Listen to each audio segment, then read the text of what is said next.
In question 6, still solving by factoring, I'm going to look for the greatest common factor, but there's a common factor of 4 and 28, but it doesn't go into 49, so that doesn't work. There's a common factor of 28 and 49. They both have a factor of 7, but that doesn't work with the 4. So there aren't any greatest common factors in terms of numbers, and there's not an x in every one, so I've already checked there's no greatest common factor. Now I'm going to look for the difference of two perfect squares. It's obviously a trinomial, so if it's a trinomial, we got to factor into two binomials.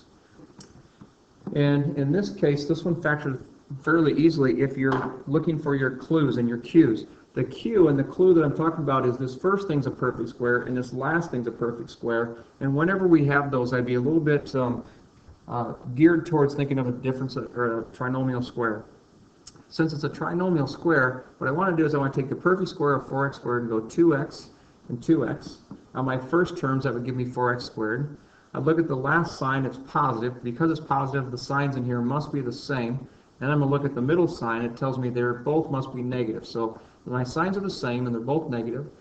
Then I'm going to take the perfect square of 49, which is 7, and write it in there, 7 and 7. So now I know my last terms. My first and my last terms definitely check out. I get a positive 49, I get a positive 4x squared.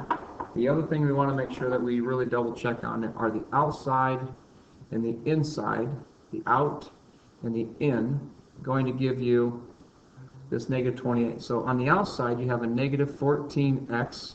On the inside you have a negative 14x. And a negative 14x and negative 14x is a negative 28x. So what I've guaranteed or reassured myself of is that I've got it factored correctly.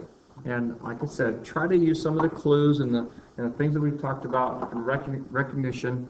Recognize this as a trinomial square and things factor pretty quickly. So since both of these factors are the same, when I apply the zero factor theorem, I only need to solve one of them. So that means if I find the value of x that will make this factor 0, it'll be identical to that one.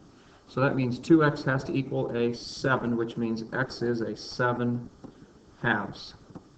So 7 halves is the only number that I can get for a solution to this quadratic.